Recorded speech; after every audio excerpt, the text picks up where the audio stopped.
I was born at home in a log cabin in remote bush, Alaska, far from any sign of civilization. I grew up living a subsistence lifestyle, hunting, fishing, gardening, gathering. And as a child, I would only see civilization once or twice a year for a matter of days at a time. And as a young adult, I spent 2 years without ever seeing another living person. Since entering civilization, I've worked in the trades from mining to logging, small farming, and currently an independent construction contractor. I came from a background of extreme independence, void of human construct, of civilization or government regulation. I identify more with how indigenous people of America lived than I do with my own biological heritage. Free people don't ask permission to live their lives any more than the owl asks permission of the fish to live its life. Every animal in nature is born having a place. It may have to work, it may have to fight to stay alive, but no one questions its right to exist or its place on the earth. No one questions its freedom to travel, its freedom to do the things it must do in order to live. No animal on earth does this, none but for humans. As I aged and tried to acclimate myself to human society and the world of politics became more and more important to my life, coming from Alaska, I had been surrounded by Republicans, and I was obviously told I should be a Republican because Republicans believed in freedom and liberty.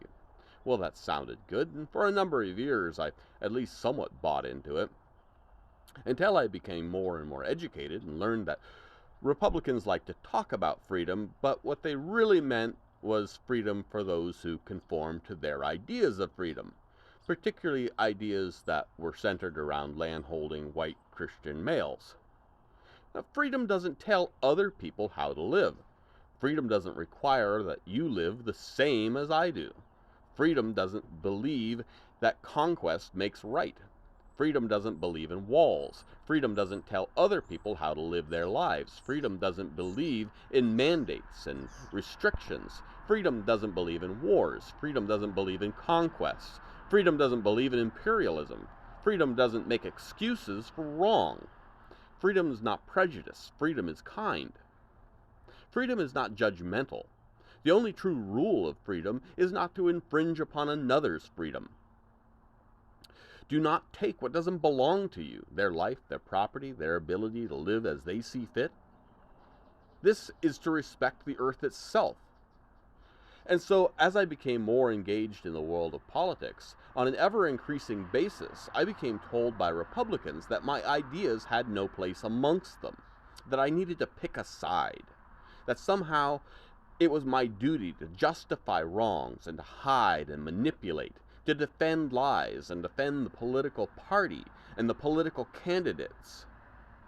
And so while I expressed my ideas of making our nation prosperous for all people with limited government and freedom for all people and fiscal responsibility, at an ever-increasing pace, I got thrown out of the Republican Party and chastised as siding with Democrats or being liberal because I was not siding with their legislated morality. So I didn't leave the Republican Party. If I was ever part of it, I got thrown out, told that I didn't have a place amongst them. I should say that I haven't really found any kind of home amongst the Democratic Party either.